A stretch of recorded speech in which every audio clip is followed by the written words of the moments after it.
there was only one player who could have possibly won the 1986 World Cup for Argentina, and even he knew that. He was just 25 years old, but his footballing genius had already made him a legend in his homeland. Over the course of the tournament, he scored 13 goals in 21 games.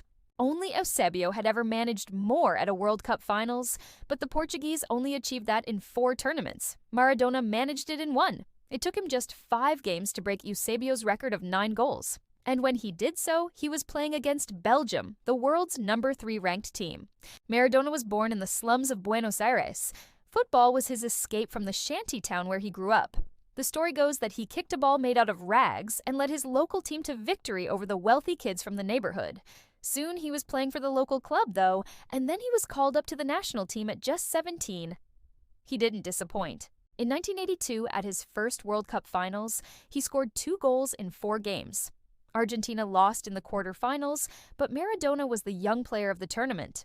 4 years later, the whole world knew his name. Mexico '86 was his moment. His dribbling skills were mesmerizing. His goals were worldies. One journalist described him as El Pibe de Oro, the Golden Kid. Another called him the Little Lord. These nicknames might sound cute, but they also hinted at the trouble that was always brewing beneath the surface. On June 22, 1986, Argentina played England in the quarterfinals. It was the rematch of the 1982 encounter, which England had won. This time, though, there would be no repeat. After 51 minutes, Maradona weaved past 5 English players and slotted the ball into the net. The linesman raised his flag, but the goal stood. TV replays later showed that Maradona had used his hand to control the ball before scoring, but the goal stood, and with it, Argentina won the game 2-1. In the semifinal, Maradona scored again, this time with his feet. His side beat the defending champions, Italy. The final was against West Germany. With the score at 1-1, Maradona received a long pass from his teammate. He trapped the ball with his chest, turned and unleashed an unstoppable shot that crashed into the roof of the net. 5 minutes later, he was in the clear again. This time he rounded the goalkeeper and slotted home with ease. Argentina had won their first ever World Cup. After lifting the trophy, Maradona took off his shirt and waved it around like a cape. He was mobbed by his teammates. Some cradled the shirt like a precious relic. They had waited 24 years for this moment. Now their golden kid had delivered the ultimate prize. But what made this triumph even more remarkable was the fact that Argentina had arrived in Mexico as underdogs. Their preparation had been far from ideal.